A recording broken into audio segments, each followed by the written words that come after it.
الحمد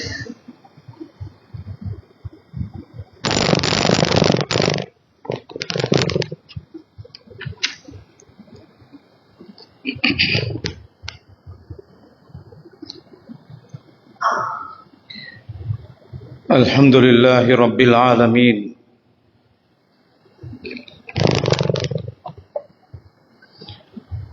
وهو ولي الصالحين ولا عدوان إلا على الظالمين وصلى الله وسلم على سيد الأنبياء والمرسلين نبينا محمد وعلى آله وصحبه أجمعين أما بعد فإن أصدق الحديث كتاب الله وخير الهدي هدي محمد صلى الله عليه وسلم وشر الأمور محدثاتها وكل محدثة بدعة وكل بدعة ضلالة وكل ضلالة في النار. قال الله ربنا سبحانه وتعالى في القرآن العزيز: أعوذ بالله من الشيطان الرجيم ولقد كرمنا بني آدم وحملناهم في البر والبحر ورزقناهم من الطيبات وفضلناهم على كثير ممن خلقنا تفضيلا. எல்லா புகழும் புகழ்ச்சியும் வல்ல அல்லாஹ் ஒருவனுக்கு எப்போதும் என்றும் சொந்தமானது. ஸலவாத்தும் அல்லாஹ்வுடைய சலாமும் நபிமார்களின் முத்திரையாக வந்த எங்கள் உயிரிலும் மேலான முஹம்மது முஸ்தபா ஸல்லல்லாஹு அலைஹி வஸல்லம் அவர்கள் மீதும், அன்னாருடைய கண்ணியமான சஹாபாக்கள், தாபியீங்கள், தபஉ தாபியீங்கள், அல்லாஹ்வுடைய நல்லடியார்கள் எல்லோர் மீதும் எங்கள் மீதும் என்றென்றும் அல்லாஹ்வுடைய அன்பும் பொருத்தமும் ஈடேற்றமும் என்றென்றும் உண்டாவதாக என்று பிரார்த்தித்தவனாக, அன்பான கண்ணியமான சகோதரர்களே, இந்த குத்பாவின் காணிக்கையாக கருப்பொருளாக நினைவூட்டப்படுகிற இறை அச்சத்தை எனக்கும் உங்களுக்கும் மத்தியில் நான் நினைவுபடுத்துகிறேன்.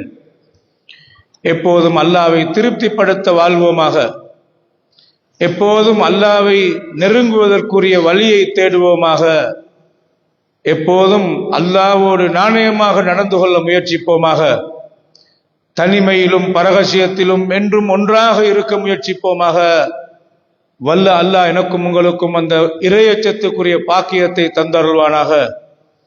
ஈமானோடு வாழ்ந்து ஈமானோடு மரணிக்கக்கூடிய உன்னதமான பாக்கியத்தை எனக்கும் உங்களுக்கும் எல்லோருக்கும் அல்லாஹ் தந்தருள்வானாக. அன்பான கண்ணியமான சகோதரர்களே, ஒரு மனிதனை அல்லாஹு தாலா படைத்திருப்பது அல்லாஹ்வின் மகாபெரிய ஒரு படைப்பாகத்தான். அல்லாஹ்வுடைய ஏராளம் படைப்புகள்ல மனிதன் மேலானவன் என்று அல்லாஹ் சொல்கிறான். வலகது கர்ரம்னா பனி ஆதம், ஆதமுடைய பிள்ளைகளான இந்த மனிதர்களை நாங்கள் சங்கைப்படுத்தி இருக்கிறோம் என்று அல்லாஹ் சொல்கிறான். இந்த மனிதன் படைக்கப்படுவதிலே ஆட்சேபனை தெரிவித்த மலக்குமார்களுக்கு மனிதன் பலமானவன் என்பதை அல்லாஹ் ஆதம் அலைஹிஸ்ஸலாத்தை படைத்து நிரூபித்தான். இந்த மனிதனை ஏனைய படைப்பினங்கள் எல்லாத்தை காட்டிலும் அல்லாஹ் சிறந்ததாக, அதை கண்ணியமானதாக அல்லாஹ் ஆக்கி வைத்திருக்கிறான். இந்த மனிதன் புனிதமானவன் என்பதை இந்த மார்க்கம் மிக அழுத்தமாக சொல்கிறது. மனிதன் இன்னொரு மனிதனுடைய பார்வையில ஒரு மனிதன் மற்ற மனிதனுக்கு புனிதமானவன் என்பதை பற்றி ஏராளம் ஆயத்துகள் ஹதீசுகளை பார்க்கலாம். இன்ன திமாஅக்கும் வ அம்வாலக்கும் வ அஅராதக்கும் ஹராமுன் அலைக்கும், ஸல்லல்லாஹு அலைஹி வஸல்லம் அவர்கள் சொன்னார்கள், உங்களுடைய உயிர், உங்களுடைய மானம், உங்களுடைய சொத்துக்கள் எல்லாம் மற்றவர்களுக்கு கஅபாவை போன்று, மக்கமா நகரத்தை போன்று, துல்ஹஜ் மாதத்தின் பிறை 9 அரபாவுடைய நாளை போன்று, துல்ஹஜ் மாதத்தை போன்று புனிதமானது என்று நபிகள் நாதர் ஸல்லல்லாஹு அலைஹி வஸல்லம் அவர்கள் மனிதன் எவ்வளவு புனிதமானவன் என்பதை சொன்னார்கள் ஸல்லல்லாஹு அலைஹி வஸல்லம் அவர்கள். ஒரு மனிதனுடைய மானத்திலே கை வைக்க முடியாது. இன்னொரு மனிதனுடைய சொத்தை அநியாயமாக எடுக்க முடியாது. இன்னொரு மனிதனை 4 பேருக்கு முன்னால் மானபங்கப்படுத்த முடியாது. இன்னொரு மனிதனை பற்றி குறை சொல்லி தெரிய முடியாது. இன்னொரு மனிதனுடைய இறைச்சியை சாப்பிடுவதற்கு சமமான புறம் பேச முடியாது. மற்ற மனிதன் கௌரவமானவன் என்றுதான் பார்க்க வேண்டும். அவன் உயர்ந்தவன் தாழ்ந்தவன் என்ற நிலையிலே, அவன் வசதி உள்ளவன் வசதி அற்றவன், இந்த பாகுபாட்டை தாண்டி மனிதன் அவன் புனிதமானவன். கண்ணியமான சகோதரர்களை, நான் அந்த பகுதியை பார்க்காமல் மனிதன் புனிதமானவன் என்று அல்லாஹ் சொல்லும் போது ஒரு மனிதன் தன்னைத்தானே புனிதமானவன் என்று பார்க்க வேண்டும். அந்த பார்வை மிக மிக பலமானது. ஒரு மனிதன் மரணித்தான் என்றால் அந்த முஸ்லிமை குளிப்பாட்டி கபனிட்டு மனம் பூசி அடக்க சொன்ன மார்க்கம் இஸ்லாமிய மார்க்கம். அவன் வாழும் காலத்தில் அவனுடைய உடல்நிலையை பற்றி அவன் கவனம் செலுத்தினானா இல்லையா என்பதை பற்றி பார்க்கவில்லை. அவன் முஸ்லிம் மௌத்தாக இருக்கிறான், குளிப்பாட்டுங்கள், அவனை கபனிடுங்கள், அவனை மனம் பூசி வாசனை திரவியங்களை பூசி அவனுக்கென்று ஒரு மரியாதையாக கடைசியாக மக்கள் எல்லோரும் அவனை வைத்து தொழுகை நடாத்தி இவ்வளவு அழுத்தமாக இந்த மனிதன் புனிதமானவன் என்ற பகுதியை பேசுகிறதை பார்க்கலாம். படைப்பாளன் அல்லாஹு தஆலா ஒரு மனிதனை சோதிப்பதற்காக அவனை வாழ்நாள் கஷ்டப்படுத்தி சோதித்தால் இந்த கஷ்டப்படுத்துகிற நிலைக்காக அல்லாஹ் அவனை மன்னிக்கிறான். அந்த மனிதன் புனிதமானவன். எதுவரைக்கும் என்றால் அவனுடைய காலிலே ஒரு முள்ளு குத்திப்படுகிறது. அது சோதனை தான். அல்லாஹ்வின் ஏற்பாட்டை அவன் பொருந்திக் கொள்கிறானா இல்லையா என்று பார்க்க அந்த முள்ளு குத்திப்பட்டதனால அல்லாஹ் ஒரு பாவத்தை மன்னிக்கிறான். ரசூல் ஸல்லல்லாஹு கருணையுள்ள ரப்பு அல்லாஹ் அவன் படைப்பை சோதித்து வருத்தப்படுத்துவதற்காக அல்லாஹ் மன்னிக்கிறான். அல்லாஹ்வின் பார்வையிலே புனிதமான இந்த மனிதன் என்று சொல்லப்படுகிற மனிதன் அவரவர் தன்னை புனிதமானவனாக பார்க்க வேண்டும். சகோதரர்களே, என் கௌரவத்தை நான் பாதுகாத்துக் கொள்ளணும். நான் ஒரு இடத்துக்கு போறதாக இருந்தால் எப்படி நான் உடுக்கணும், நான் எந்த மாதிரி நடந்து கொள்ள வேண்டும், என்னுடைய நாவை எப்படி பிரயோகிக்க வேண்டும். படித்த மட்டத்திலே பேசிக் கொண்டிருக்கிறார்கள், நான் முட்டாள் என்று என்னை அறிமுகப்படுத்தக் கூடாது.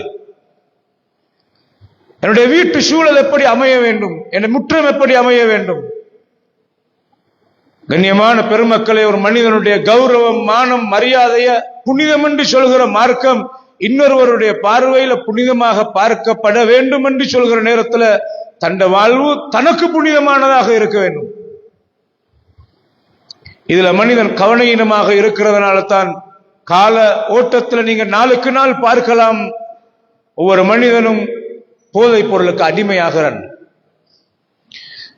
படுமோசமாக முஸ்லிம் சமூகம் போய்கொண்டிருக்கிறது. நாளுக்கு நாள் தற்கொலை என்ற செய்தி கேள்விப்பட்டுக் கொண்டிருக்கிறது. நல்ல கௌரவமான குடும்பத்துக்கு பிறந்த பிள்ளைகள் என்று சொல்கிற பிள்ளைகள் ஏதோ ஒரு போன்ல இன்னொருவனோடு தொடர்பாகி கடைசியில மானசீக ரீதியான பாதிக்கப்பட்டு சைக்காலஜி ரீதியாக பாதிக்கப்பட்டு அண்ணன் சூசைட் பண்ணிக்கொள்ற நிலை நாளுக்கு நாள் நடந்து கொண்டிருக்கிறத பார்க்கலாம். சகோதரர்களே, நேற்று ஒரு செய்தியை கேள்விப்பட்டோம், தூக்கிலே போட்டு குடும்பம் எல்லாம் அழுகிறார்கள். பார்த்தால் அவன் போதைப் பொருளுக்கு அடிமையாக இருக்கிறான். இஸ்லாம் எப்போதும் நீங்கள் பார்க்கலாம், ஒரு மனிதன் அல்லாஹ்வுடைய படைப்பாக இருக்கிற இந்த மனிதன் தன்னை புனிதமானதாக பார்க்க வேண்டும் என்ற பகுதியைத்தான் மார்க்கமாக காட்டியிருக்கிறது. தன் புனிதத்துவத்துக்கு களங்கம் வருகிறது எல்லாத்தையும் இஸ்லாம் தடுத்திருக்கிற பகுதியை நிறைய பார்க்கலாம். சகோதரர்களே, ஒரு மனிதன் எப்போதும் தன் உடலோடு இரக்கமானவனாக இருக்க வேண்டும். அவனுடைய உடலுக்கு தீங்கு வருகிற விவகாரத்தில் அவன் எச்சரிக்கையாக இருக்க வேண்டும். சர்வ சாதாரணமாக எத்தனை ஆண்கள் இன்னும் விடாமல் மவுத்து வரைக்குமா நீங்கள் குடிக்க போகிறீர்கள்? சிகரெட் குடிக்கிற பழக்கம் ஒளிச்சொலிச்சு குடிக்கிறது. முன்சப்புலேருந்து தொழுகிறது, ஆனா சிகரெட்டை விட்டுறது புரியமில்லை. நாங்க யாருக்கு பயன்? நாங்க அல்லாஹ்வுடைய மார்க்கம் சொல்கிறது, உங்க உடலுக்கு தீங்கு வலத்துல் கூபி ஐதீக்கும் இல தஹ்லுகா, உங்களோட கையை நீங்க அழிவின் பக்கம் போட்டுக் கொள்ளாதீர்கள். வஅஹ்சினு, நீங்க நல்ல காரியங்கள் நல்ல உபகாரங்கள் நல்ல விவகாரங்கள் செய்யுங்கள், அழிவில் நோக்கி உங்களுடைய கையை போட்டுக் கொள்ளாதீர்கள்.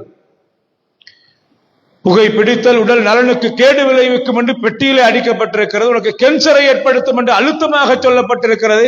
அது கோரமான கேன்சரால் ஏற்பட்ட இந்த வாய் புற்றுநோயை அப்படியே அதில் காட்டப்பட்டு போட்டோவில் காட்டப்பட்டிருக்கிறது. சிகரெட் பாவினையால் ஆஸ்பத்திரியிலே ஒரு வைத்தியரை அணுகி முஸ்லிம் சமூகத்திலே பொதுவாக ஹார்ட் அட்டாக் பிடித்து மௌத்தாகிறவர்கள் 95% எடுத்து பார்த்தால் ஸ்மோக் பண்றார்கள்.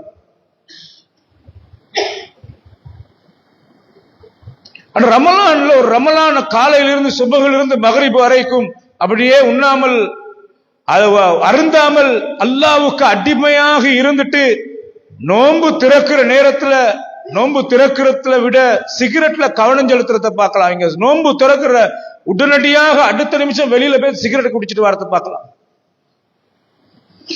கண்ணியமான சகோதரர்களே, உடல் நலனுக்கு கேடு விளைவிக்கிற ஒவ்வொன்றும் தற்கொலையை நோக்கி கொண்டு போகும்.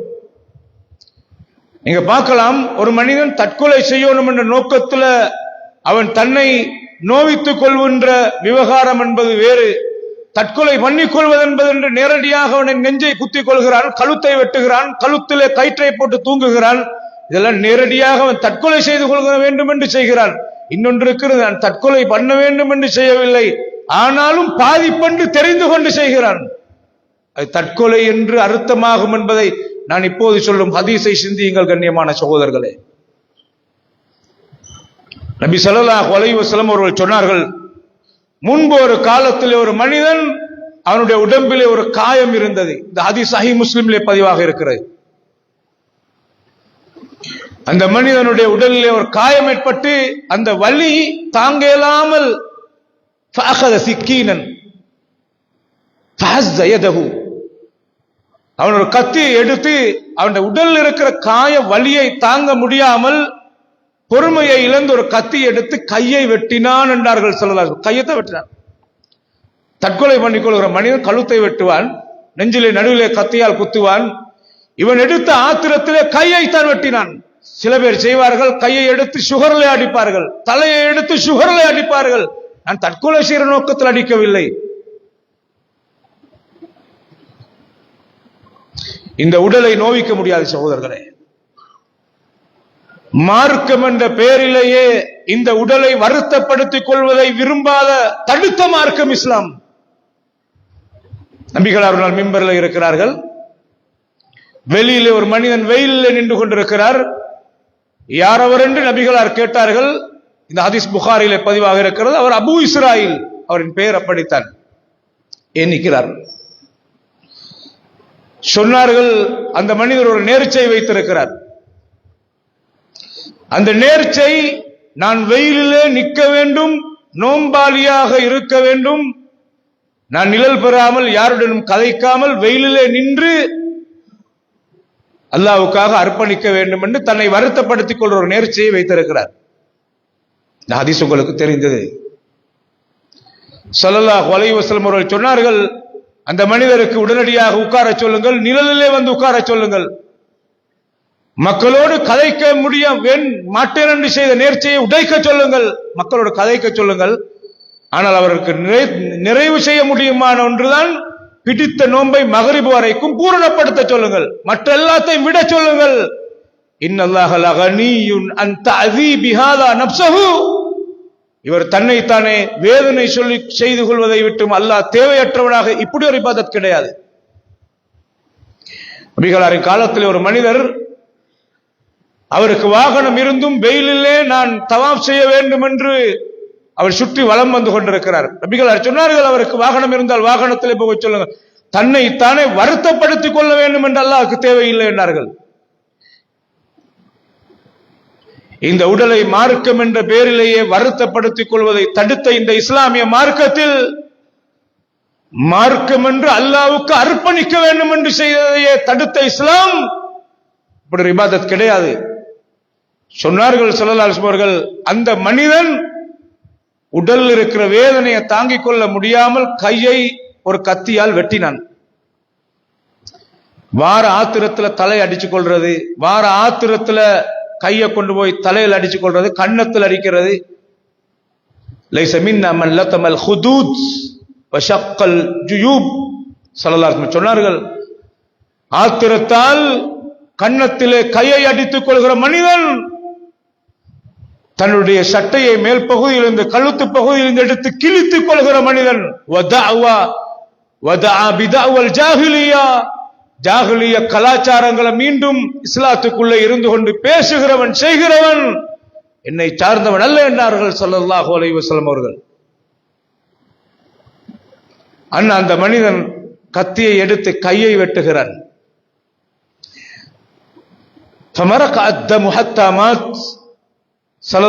சொன்னார்கள், அந்த கையை வெட்டினது ஆத்திரத்தால் வெட்டிப்பட்ட இடத்திலிருந்து ரத்தம் பீரிட்டு ஓடியது. ஹத்தா மாத், அவன் மௌத்தாகும் வரைக்கும். அந்த மனிதனுக்கு அல்லாஹ் கொடுத்த தீர்ப்பு என்ன தெரியுமா? இவன் தற்கொலை பண்ணி கொண்டான், சூசைட் பண்ணி கொண்டான். கண்ணியமான பெருமக்களே, நபி ஸல்லல்லாஹு அலைஹி வஸல்லம் அவர்கள் இபாதத்திலே அதீத ஆர்வம் காட்டுகிறவர்கள், ஆர்வம் ஊட்டுகிறவர்கள். நபிகளாரின் பாசறையிலே மிகப்பெரிய ஒரு முஹத்திஸாக இருந்தவர் தான் ஹஜ்ரத் அப்துல்லா இப்னு அம்ர் இப்னு ஆஸ் ரலியல்லாஹு அவர்கள். அப்துல்லா, அபூ ஹுரைரா ரலியல்லாஹு அவர்கள் சொல்வார்கள், நான் அதிகமான ஹதீஸை மனப்பாடம் செய்திருக்கிறேன், நான் அப்துல்லா இப்னு அம்ரை விட என்றார்கள்.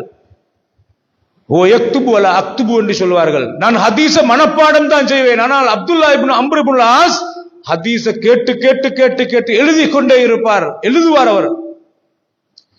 அப்துல்லா இப்னு அம்ர் இப்னு ஆஸ் ஒரு சின்ன வாலிபராக இருக்கிற நேரத்தில் நபி ஸல்லல்லாஹு அலைஹி வஸல்லம் கேள்விப்படுகிறது, அல் முக்பர் அன்னக தகூமு அல்-லைல் வ தஸூமு அன்-நஹார். அப்துல்லா, நீங்க இரவெல்லாம் நின்று வணங்குவதாக கேள்விப்பட்டேன், பகலெல்லாம் நோன்பு நோட்பதாக கேள்விப்பட்டேன், காலமெல்லாம் நோன்பு, காலமெல்லாம் இரவிலே தூக்கம் இல்லாமல் தொழுகை என்று கேள்விப்பட்டேன், உண்மையாண்டு கேட்டார்கள். பலா யா ரசூலல்லாஹ், ஆம் என்று சொன்னார்கள். நபி ஸல்லல்லாஹு அலைஹி அவர்கள் அருமையாக எப்படி வழிகாட்டினார் என்று பாருங்கள். ஸல்லல்லாஹு அலைஹி வஸல்லம் அவர்கள் சொன்னார்கள், நீங்கள் அப்படி செய்ய வேண்டாம், அப்படி செய்ய வேண்டாம். காலமெல்லாம் பகல்ல நோம்பு, காலமெல்லாம் இரவில் தூக்கம் இல்லாமல் நீங்கள் நின்று வணங்குவது வேண்டாம். ஃபலத்தஃஅல், அப்படி செய்ய வேண்டாம். அர்த்தமுள்ள மார்க்கம் இஸ்லாம் சகோதரர்களே. மாஷா அல்லாஹ், இவ்வளோ இபாதத்தாலி, சுப்ஹானல்லாஹ், இவ்வளோ அல்லாஹ்வை நெருங்குறாரு, ஏண்ட போதனையை கேட்டு இவ்வளோ ஒரு வாலிபனா சொல்ல பாராட்டல். அதை ஃபலத்தஃஅல், இப்படி செய்யாதீர்கள்.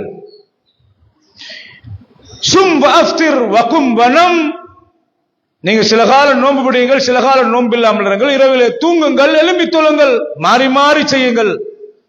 ஃபஇன்ன லிஜஸதிக அலைக ஹக்கன், உன்னுடைய உடலுக்கு செய்ய வேண்டிய ஹக்கு இருக்கிறது என்றார்கள் ஸல்லல்லாஹு அலைஹி வஸல்லம் அவர்கள். உடல் காலமெல்லாம் நோன்பு பிடிக்கிற நேரத்தில் உடல் பாதிக்கும், காலமெல்லாம் இரவிலே தூக்கம் இல்லாமல் தொழுதால் தூக்கம் இல்லாமல் போகிற நேரத்தில் உளவியல் பாதிக்கும், உடல் பாதிக்கும், நோய் எத்தனையுடைய கதவையும் அது திறக்கும் தூக்கம் இல்லாட்டி. ஃபைன்ன லிஜஸதிக அலைக ஹக்கன் வ இன்ன லிஐனைக அலைக ஹக்கன், ரெண்டு கண்ணுக்கும் செய்ய வேண்டிய ஹக்கு இருக்கிறது என்றார்கள் ஸல்லல்லாஹு அலைஹி அவர்கள். வ இன்ன லிஸௌஜிக அலைக ஹக்கன், உங்களுடைய மனைவிக்கு செய்ய வேண்டிய ஹக்கு இருக்கிறது. நீங்க இரவு முழுக்க நின்று வணங்கினால் மனைவியோடு இல்லற வாழ்வு ஹக்கு இருக்கிறது. வ இன்ன லிஸௌரிக அலைக ஹக்கன், உங்களை சந்திக்க வருகிற விருந்தாளிகள், தேவையுள்ள ஒரு மனிதர், போதுமான ஒரு மனிதர், பொறுப்பான ஒரு மனிதர், ஒரு அதிபராக, ஆசிரியராக, ஒரு ஆலிமாக மக்கள் எல்லாம் தேடி வருகிறார்கள். இரவு முழுக்க நின்று வணங்கிட்டு பகல்ல படுக்கிறார் இவர். வருகிற மனிதனுக்கு ஆன்சர் பண்றது, பதில் உரைக்கிறது, போய் பார்த்தா ஊடு மூடி, இந்த நேரம் ஊடு மூடி, சந்திக்க முடியாமல் இருக்கிறது. விருந்தாளிக்கு வருகிற தேவையுள்ள தேடி வருகிற சந்திக்கிற மனிதருக்கு செய்ய வேண்டிய ஹக்கு இருக்கிறது என்றார்கள் ஸல்லல்லாஹு அலைஹி வஸல்லம் அவர்கள். இதை சொல்லிட்டு ரசூல் ஸல்லல்லாஹு அலைஹி வஸல்லம் சொன்னார்கள், வ இன்ன பிஹஸ்பிக அன் தஸூம குல்ல ஷஹ்ரின் ஸலாஸத அய்யாம், ஒவ்வொரு மாதமும் நீங்க 3 நோன்பு பிடிச்சு கொண்டால் போதும் அப்துல்லா என்று சொன்னார்கள். அது 10 மடங்காக 700 மடங்கான நன்மை உங்களுக்கு கிடைக்கும் என்று சொல்லி அறிவுரை செய்த உடனே இவர் சொன்னார், அல்லாஹ்வுடைய நபியே, யா ரசூலுல்லாஹ் இன்னி அஜிது குவா, என் உடல்ல நல்ல வலிமை இருக்கிறது, சக்தி இருக்கிறது, என்னால பிடிக்கலாம் தானே, இன்னும் 3 நோன்பு பிடிக்கிறன்ற சிம்பிளான சப்ஜெக்டாக இருக்குது என்று சொன்னார்கள். அப்ப இவருடைய ஆர்வத்தை பார்த்துட்டு ரசூல் ஸல்லல்லாஹு அலைஹி வஸல்லம் சொன்னார்கள், قال فصم صيام نبي الله داوود عليه السلام, அப்படி என்ன நீங்க தாவூத் அலைஹிஸ்ஸலாம் பிடித்த நோன்பு மாதிரி பிடிங்க. ஒரு நாளைக்கு நோன்பு, ஒரு நாளைக்கு நோன்பு இல்ல. வலா தஸீத் அலைஹி, இதை விட கூட்டாதீர்கள் என்றார்கள். இதை விட அதிகப்படுத்தி செய்ய வேண்டாம். ஒரு நாளைக்கு நோன்பு, ஒரு நாளைக்கு நோன்பு இல்லாம இருங்க. உடல் காலமெல்லாம் இப்படியே அல்லாஹ்வின் அறிவுரை, அல்லாஹ்வுடைய தூதருடைய அறிவுரையை ஏற்று இப்படியே நோன்பு நோற்று கொண்டு வந்த அப்துல்லா இப்னு அம்ர் வயதால் யாகிற காலம் வரைக்கும் இதை விடல. சுப்ஹானல்லாஹ். எப்படி தொடராக இருந்தாங்க அமல் என்று பாருங்க. சுப்ஹானல்லாஹ். கடைசி காலத்துல அவருக்கு வலியாக வருத்தமாக உடல் பலவீனமான காலத்துல ஒரு நாளைக்கு நோன்பு, ஒரு நாளைக்கு நோன்பு இல்லை, இதை தொடராக பிடிச்சு வந்த அவருக்கு இப்ப வருத்தமாக இருக்கிறது. ஆனாலும் அவர் விடல. சொன்னார்கள், யகூலு பஅதமா கபிர யா லைதனி கபில்து ருஹ்ஸத்தன் நபி ஸல்லல்லாஹு அலைஹி வஸல்லம்.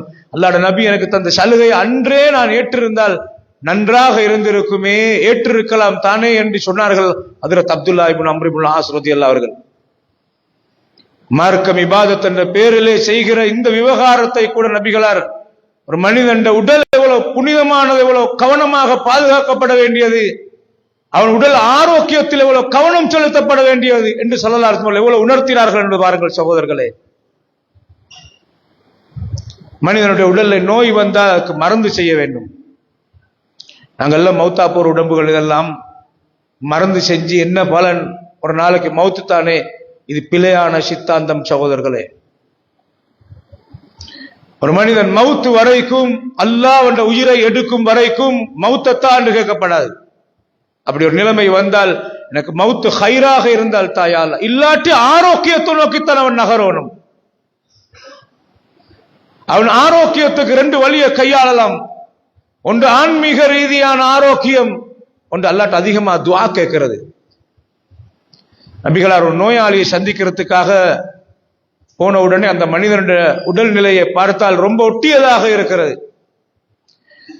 இந்த மனிதனுடைய உடலை வர்ணித்த அந்த சஹாபி சொல்கிறார், ஒரு பறவை குஞ்ச மாதிரி இருக்கிறது. அவ்வளவு ஒட்டிய உடல், பலவீனமாக நொந்து போயிருக்கிறார், மெலிந்து இருக்கிறார். ஸல்லல்லாஹு அலைஹி வஸல்லம் கேட்டார்கள், நீங்கள் அல்லாஹ்ட்ட துஆ கேட்கலையா தேக ஆரோக்கியத்துக்காக?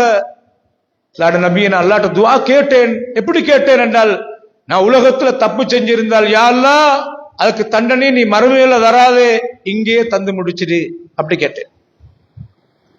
எப்படி உலகத்துல நீ நான் செய்த குற்றத்துக்கு மறுமையுடைய தண்டனை எனக்கு தாங்க முடியாது, உலகத்திலேயே தந்துடு யா அல்லாஹ், இந்த வருத்தமல் அதுக்கு தண்டனையாக அமையட்டும். ஆரோக்கியத்தை கேட்கல என்றார்கள். சுப்ஹானல்லாஹ்.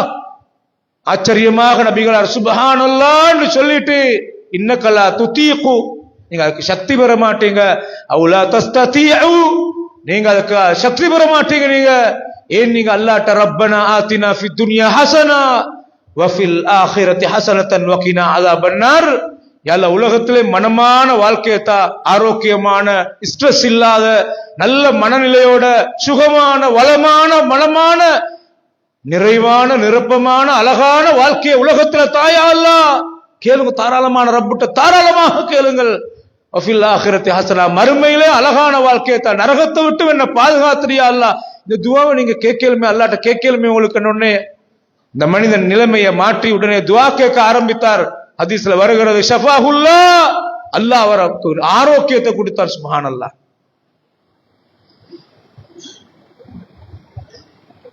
கண்ணியமான சகோதரர்களே, எப்போதும் ஒரு மனிதன் அவனுடைய உடல் நிலையை குறித்து ஒரு வைத்தியரை அணுக வேண்டும். அவனுடைய உடலுக்கு ஒவ்வாததை அவன் சாப்பிடக்கூடாது. நபிகளாரின் காலத்திலே உடும்பு இறைச்சி நபிகளாருக்கு கொண்டு வந்து வைக்கப்பட்டது. அந்த உடும்பு இறைச்சியை ஸல்லல்லாஹு அலைஹி வஸல்லம் அவர்கள் சாப்பிடாமல் பின்வாங்கினார்கள். பக்கத்தில் இருந்த காலித் இப்னு வலீத் ரலியல்லாஹு அன்ஹு கேட்டார்கள், அல்லாஹ்வுடைய நபியே, உடும்பு இறைச்சி ஹராமா என்று கேட்டார்கள். நபிகளார் சொன்னார், இல்லை, ஹலால். தஆஃபு நஃப்ஸி, என்ன மனசுக்கு கொஞ்சம் பிடிக்காம இருக்குது என்னங்க, மனசுக்கு கொஞ்சம் என்னமோ மாதிரி என்னங்க ரசூல் ஸல்லல்லாஹு அலைஹி வஸல்லம். மனதுக்கு பிடிக்காத சில பேருக்கு அதை சாப்பிடுகிற நேரத்தில் வேறொரு பிராணியுடைய அந்த உயிரினத்தினுடைய எண்ணம் வரும். பல மாதிரி பல பேரும் விரும்ப மாட்டார்கள், சில பேர் விரும்பி சாப்பிடுவார்கள். ஹலால், ஆனா என்ன மனம் பிடிக்கிறது என்னங்க. மனதுக்கு ஒவ்வாததாக பிடிக்காத சாப்பிடாம தவிர்ந்து கொண்ட சிலர் அவர்கள் உடலுக்கு ஆபத்தாக இருக்கிறத நாங்க சாப்பிடப்படாது. அதை ஒன்றும் சாப்பிடறத அளவாக சாப்பிடணும், இல்லாட்டி முழுமையாக நிறுத்தணும். உடல் கண்ணியமானதன் பார்த்த சகோதரர்களே, நீங்க பார்க்கலாம், சர்வ சாதாரணமாக மனிதன் உடல்ல பத்தி யோசிக்காம இரவுல நீண்ட நேரம் விழித்திருக்கிற சமூகத்தை இன்றைய யங்ஸ்டர்ஸ்ல பார்க்கலாம். சுபகு தொழுகைக்கு ஆள் இல்ல, சுபகு தொழுகைக்கு தேடி பார்த்தால் அவர்கள் எலும்பு ஏலாது. நான் பல இடங்களில் நினைவுபடுத்துகிறேன், எத்தனையோ குடும்ப விவாகரத்து பிரச்சனைக்கு காரணமாக இரவு தூக்கம் சாகடிக்கப்படுகிறதை பார்க்கலாம். திருமணம் முடிக்கிறதுக்கு முன்னால இளம் வயதிலேயே வீதி வழியாக வாகனத்திலே மங்கும் இங்குமாக இரவுல தூங்காம இருந்து பழகி தூக்கம் செத்து திருமணம் முடித்ததுக்கு பின்னாலே தூக்கம் இல்லை. 10 மணிக்கும் 10:30 மணிக்கும் தூங்கி பழக்கப்பட்ட பெண் பிள்ளை முடித்துக் கொடுக்கப்படுகிற நேரத்தில் உள்ள தூக்கம், மாப்பிள்ளைக்கு தூக்கம் இல்லை. புள்ள காலையில எழும்பி இருந்தால் இவருக்கு காலையில தான் தூக்கம் இருக்கிறது. ஆப்போசிட் வாழ்க்கை. கால ஓட்டத்தில் திருத்திக் கொள்ள முடியாத வருத்தம் எப்படி இதை அடக்கி அடக்கி அடக்கி வெடிக்கிற நிலைமைகளை பார்க்கலாம். கண்ணியமான சகோதரர்கள், ஒரு பிரச்சனையை தீர்க்கக்கூடிய சந்தர்ப்பம் கிடைத்தது, இரவு தூக்கம் இல்லை. திருமணம் முடித்து கொடுத்ததற்கு பின்னாலும் 12:30 மணி 1 மணிக்கு தான் மாப்பிள்ளை, புது மாப்பிள்ளை வீட்டுக்கு வருகிறார். அண்ணன் மணப்பெண்ணும் முழித்திருக்கிறார், மணப்பெண்ணோடு சேர்த்து உம்மாவும் விழித்திருக்கிறார். உம்மா மட்டுமா, அந்த இடத்திலே அந்த மாமாவும் சேர்ந்து விழித்திருக்கிறார். நாள் கடந்து போகிறது, மாப்பிள்ளை மருமகனிடத்திலே திருத்தம் இல்லை, இரவு தூக்கம் இல்லை, தாமதித்துத்தான் வருகிறார். கடைசியில மாமா அண்ணன் சொல்கிறார், மருமகனை எந்த நாளும் இப்படி செய்ய முடியாது. அண்ணன் வெடிக்கிறது, விரிசல் ஏற்படுகிறது. கண்ணியமான சகோதரர்களே, அண்ணன் மாமா எனக்கு அட்வைஸ் பண்ண வந்துட்டாரு, நான் ஆம்பிளை, நான் வருகிற மாதிரி தான் வருவேன், என் வீட்டுக்கு உங்களுடைய மகளை அழைத்து வாருங்கள். அண்ணன் அங்கே போகிறான். எத்தனை விளைவுகள் கண்ணியமானவர்களே. மொத்த சமூகமும் தூங்குகிற நேரத்தில் பாவங்களுக்கு வாய்ப்பாக இருக்கிறது. போதைப் பொருளுக்கு எடிட்டானவன் இரவு நேரத்தை தான் பயன்படுத்துகிறான்.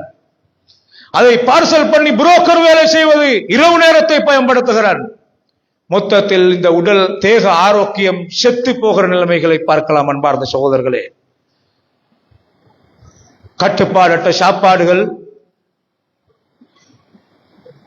சமையல்ல ஆர்வம் இழந்து வீடுகள்ல சமைக்காமல் எந்த நேரமும் எல்லாம் டேக்கவே கடையால. சமையல்ல முந்தின காலங்கள்ல தட்டி தட்டி தட்டி ஆரோக்கியமான அந்த மூலிகைகளை போட்டு சமைத்த வரலாறு கடந்து போய்விட்டது. எல்லாம் பார்சல் தான். இதனால் எத்தனை விளைவுகள் சமூகத்தில் ஏற்படுகிறதை பார்க்கலாம். இருந்து தடுக்கிறது என்பது வேறு, காலமெல்லாம் தாமதித்து சாப்பிடுவது உடல் ஆரோக்கியத்துக்கு எவ்வளவு பங்கம் விளைவிக்கும் அன்பார்ந்த பெருமக்களே. எனவே எப்போதும் இந்த உடலோடு ஒருவன் இரக்கமாக இருக்க வேண்டும். அவனுக்கு தேவையான நேரத்திலே அவன் உடல் ஆரோக்கியத்துக்கேற்ப அவன் உடற்பயிற்சியில கவனம் செலுத்த வேண்டும். சர்வ சாதாரணமாக மனிதர்கள் சிகரெட் என்று, பீடி என்று, சுருட்டென்று, இல்லாவிட்டால் அதை தாண்டி வெத்தலை என்று, தூள் என்று மூக்கிலே போடுகிறதை பார்க்கலாம். அத்தனையும் இஸ்லாம் தடுத்திருக்கிறது. கண்ணியமான சகோதரர்களே, உடலுக்கு ஆபத்து விளைவிக்கக்கூடிய அவ்வளவும் இஸ்லாம் தடுத்தது என்பதை யாரும் மறந்து விடாதீர்கள்.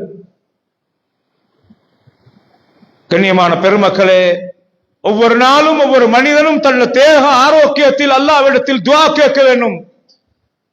இரண்டாவது, அவன் நோய் என்று வருகிற நேரத்தில் அதற்கு மருந்து செய்ய வேண்டும்.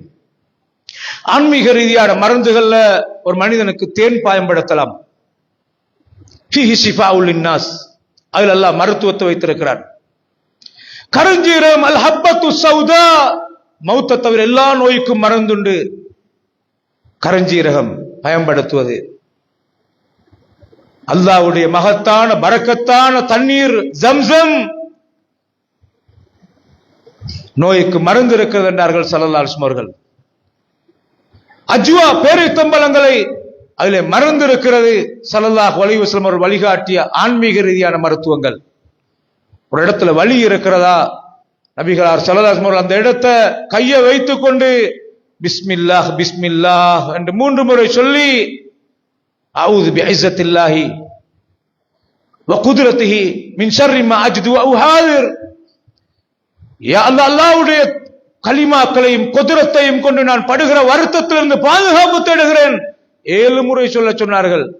ஆன்மீக ரீதியான மருத்துவத்தில் அல்லாஹ்வின் மீது அசையான நம்பிக்கை இருந்தால் அது கட்டாயமாக சுகமாகும். கண்ணியமான சகோதரர்களே, ஆன்மீக ரீதியான மருத்துவத்தில் அல்லாஹ்வின் மீது அசையாத நம்பிக்கை இருக்கும். நம்பிக்கை இருக்க வேண்டும். நம்பிக்கை இல்லாவிட்டால் அது பதிலளிக்காது. சகோதரர்களே,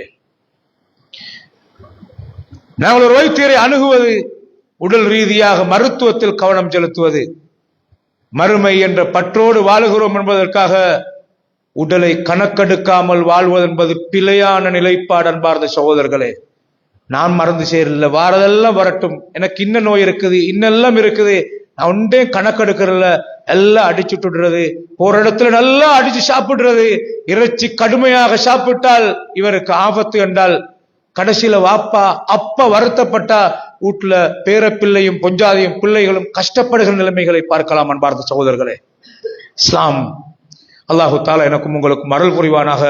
வ ஆகிரு தஅவானா அல்ஹம்துலில்லாஹி ரப்பில் ஆலமீன்.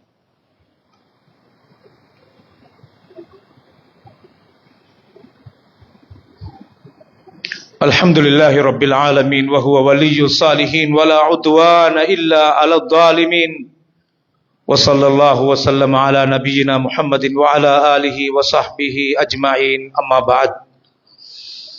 அன்பான கண்ணியமான சகோதரர்களே, ஒரு மனிதன் கௌரவமாக வாழணும் என்ற பகுதியில் பாருங்க, இஸ்லாம் அல் ஃபித்ரா அடிப்படையான அம்சங்கள் என்று சில பகுதியை சொல்லி தருகிறது. ஒரு சின்ன பிள்ளைக்கு சொல்லுகிற மாதிரி தஹாரத் சுத்தத்தை சொல்கிறது.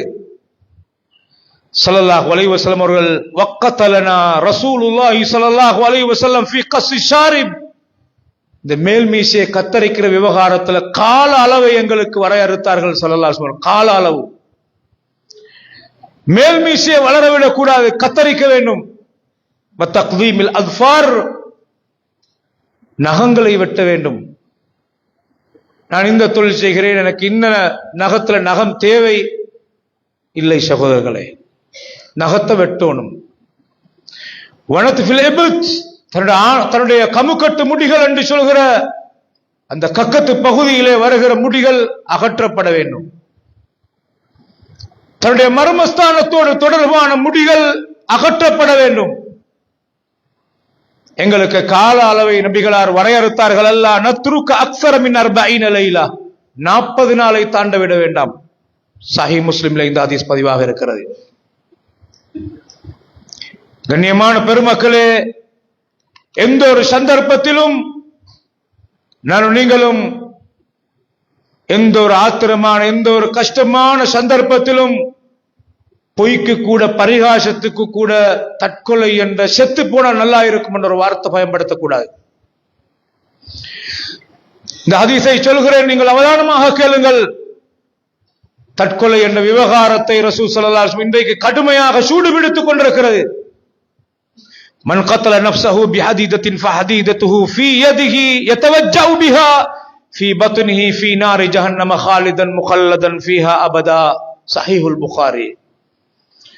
எவராவது ஒரு கூரிய ஆயுதத்தை கையில் எடுத்து அவனின் உயிரை போக்க சூசைட் பண்ணிக் கொள்வானாக இருந்தால், தற்கொலை பண்ணிக் கொள்வானாக இருந்தால், நாளை மறுமை நாள் அவனின் கையிலே கூரிய ஆயுதத்தை கொடுத்து நரக நெருப்பிலே நிரந்தரமாக அவனை தள்ளி அதே கூறிய ஆயுத்தால் அவன் வயிற்றை கிழித்து கிழித்து கிழித்து அவனே வேதனைக்கு உட்படுத்தப்படுவான் என்றார்கள் ஸல்லல்லாஹு அலைஹி வஸல்லம். ومن شرب سما فقتل نفسه فهو يتحساه في نار جهنم خالدا مخلدا فيها ابدا. யாராவது நஞ்சு குடித்து தற்கொலை பண்ணிக் கொள்கிறான், நாளை மறுமை நாளில் கொடூரமான நஞ்சவனுக்கு அருந்த வைக்கப்பட்டு அதனால் வேதனைக்கு உட்படுத்தப்பட்டு நீண்ட கால நரகத்திலே அனுபவிக்க விடப்படுவான் என்றார்கள் ஸல்லல்லாஹு அலைஹி வஸல்லம். وَمَنْ تَرَدَّى مِنْ جَبَلٍ فَقَتَلَ نَفْسَهُ فَهُوَ يَتَرَدَّى فِي نَارِ جَهَنَّمَ خَالِدًا مُخَلَّدًا فِيهَا أَبَدًا. யாராவது உச்சியில இருந்து பாய்ந்து குதித்து தற்கொலை பண்ணி கொள்கிறான், நாளை மறுமையிலே உச்சியிலே இருந்து கீழே விழுந்து விழுந்து விழுந்து அவன் வருத்தத்துக்குட்படுத்தப்பட்டு வேதனைக்குட்படுத்தப்பட்டு நீண்ட கால நரக வாழ்க்கை அனுபவிப்பான் என்றார்கள் ஸல்லல்லாஹு அலைஹி வஸல்லம் அவர்கள். கண்ணியமான பெருமக்களை, இன்னொரு ஹதீஸை பாருங்கள். சஹீஹுல் புகாரில் 1365வது ஹதீஸ். அல்லதி யஹ்னுகு நஃப்ஸஹு யஹ்னுகுஹா ஃபின்னார். நாளை மறுமையில உலகத்துல கழுத்துல கயிற்றை போட்டு தற்கொலை பண்ணி கொண்ட மனிதன் நரக நெருப்பிலே அதே மாதிரி வேதனைக்குட்படுத்தப்படுவான் என்றார்கள் ஸல்லல்லாஹு அலைஹி வஸல்லம் அவர்கள். வல்லதி யத்அனுஹா ஃபின்னார். குத்தி தற்கொலை பண்ணி கொண்ட மனிதன் அதே மாதிரி வேதனைக்குட்படுத்தப்படுவான் என்று காரூணிய நபி ஸல்லல்லாஹு அலைஹி வஸல்லம் அவர்கள் சொன்னார்கள். எனவே எந்த ஒரு சந்தர்ப்பத்திலும் குடும்பங்களோடு நாங்கள் அன்பாக இரக்கமாக இருக்கணும். மன அழுத்தம் என்ற ஒன்று பாதிப்புக்குள்ளாகிற நேரத்தில் நாளடைவில் மன அழுத்தம் ஸ்ட்ரெஸ் அப்படியே பைத்தியமாக மாறுகிறதை பார்க்கலாம். உலகத்தில் குற்றவாளி யார்? கண்ணியமான சகோதரர்களே, உலகத்தில் குற்றவாளி யார்? ஒரு மகன் போதைப் பொருளுக்கு அடிமையாகிறான், எடிக்ட் ஆகிறான். கால ஓட்டத்தில் அவனை திருத்த முடியாத நிலைக்கு அவன் ஆளாகிறான். அவன் குற்றவாளி. ஆனால் அவன் அந்த நிலைக்கு போகும் வரைக்கும் கவனஈனமாக கேலஸாக இருந்த பெற்றோர் ஒரு பக்கத்தால் அவர்களும் குற்றவாளிதான். ஆசிரியர்கள் பாடத்தை சரியாக கற்பித்து நேர முகாமைத்துவம் பேணப்படாதவர்களாக இருக்கிறார்கள் என்றால் அவர்கள் குற்றவாளி. அவர்களை வழிநடாத்தும் கண்காணிக்கும் அதிபரும் குற்றவாளி. ஒரு மனைவி தவறு செய்கிறாள், அவள் தப்பான நடத்தைக்கு போகிறாள், அவள் குற்றவாளி. அந்த தப்பான நடத்தைக்கு போவதற்கு வேலி திறந்து கொடுத்த வாய்ப்பாக அல்லது உரிமைகளை கடமைகளை பேணாமல் பொறுப்பற்றவனாக இருந்த கணவனும் குற்றவாளிதான். கண்ணியமான பெருமக்களே, சமூகத்தை பற்றி கவனம் செலுத்தாவிட்டால் சர்வசாதாரணமாக ஒருவன் போய் அருந்துகிறான். இந்த சிகரெட்டை விற்கின்ற கடை முதலாளிகளும் குற்றவாளிதான். அல்லாஹ்வுக்காக சொல்கிறேன் கண்ணியமான சகோதரர்களே, உங்களோட பெருவாரியான வருமானத்துல பரக்கத்தை இழந்து வருமானத்தை விட செலவீனத்தையும் நோய் நொம்பலங்களையும் ஏற்படுத்திக் கொள்ளாதீர்கள். அதால அடித்து சொல்லுங்கள், சிகரெட் இல்லை, சிகரெட் வியாபாரம் ஹராம். கண்ணியமான சகோதரர்களே, அந்த வகையில கண்ணியமான பெருமக்களே, அந்த பிள்ளைகள் தவறி போகிற நிலைமைகளை பார்க்கலாம். என்னுடைய பிள்ளைகள் யாரோடு பழகுகிறார்கள், என்னுடைய பிள்ளைகள் யாரோடு தொடர்பு கொள்கிறார்கள், என்னுடைய பிள்ளைகள் இரவு நேரத்திலே எத்தனை மணிக்கு வீட்டுக்கு வருகிறார்கள், பிள்ளைகளுடைய விவகாரத்தில் கவனம் செலுத்துவோம். இல்லை, அந்த பிள்ளைகள் நான் நன்றாக வளர்த்தேன், யூனிவர்சிட்டிக்கு அனுப்பினேன், தவறி போய்விட்டான், நாங்க அல்லாஹ்ட்ட தப்புறத்துக்குரிய காரணங்கள் எங்கள்கிட்ட இருக்குமாக இருந்தால் தப்புவோம் என்பார்ந்தவர்களே. பொறுப்பற்றவர்களாக இருந்தால் அல்லாஹ்ட்ட பதில் சொல்ல வேண்டிய நிலைமை ஏற்படும். அந்த வகையிலே குடும்ப விவகாரங்களில் சில பெண்கள் தற்கொலை பண்ணிக்கொள்கிற நிலைமைகளை பார்க்கலாம். ஒரு வாரத்துக்கு முன்னால் ஒரு முஸ்லிம் பெண் பிள்ளை, ஒரு ஊரை சார்ந்த பிள்ளை கோச்சியிலே தற்கொலை பண்ணிக்கொண்ட நிலைமையை பார்க்கலாம். சகோதரர்களே, இப்படியான விவகாரங்கள் எவ்வளவு ஆபத்தானது, முஸ்லிம் சமூகத்துக்கு எவ்வளவு கலங்கத்தை ஏற்படுத்தக்கூடியது. நானும் நீங்களும் மறுமையில தப்புவதற்குரிய பொறுப்புகள் நிறைவேற்றப்படுகிற நிலைமையில இருக்கிறோமா இல்லையா என்பதை கவனம் செலுத்த வேண்டும். வருமானம் தருகிறது என்ற பெயரிலே முஸ்லிம் சமூகத்தை பற்றி கவனம் இல்லாமல் சில பேர் இந்த போதைப் பொருள்களை ரகசியமாக வியாபாரம் பண்ணுகிறவர்கள் அல்லாஹ்விடத்தில் எவ்வளவு பெரிய துரோகிகள் என்பதை கட்டாயம் சிந்திக்க கடமைப்பட்டிருக்கிறோம். எனவே நானும் நீங்களும் எப்போதும் நாம் புனிதமானவர்கள், அல்லாஹ்விடத்திலே புனிதமானவர்களாக இருக்க எங்களுடைய கௌரவம், கண்ணியம், மரியாதை, உடல்நிலை, சுகாதாரம், சுத்தம், சுற்றுச்சூழல் எல்லாத்திலும் கவனமாக பேணி நடக்கின்ற நன்மக்களாக மாற வல்ல அல்லாஹ் எனக்கும் உங்களுக்கும் அருள் செய்வானாக. வ ஆகிரு தஅவானா அல்ஹம்துலில்லாஹி ரப்பில் ஆலமீன்.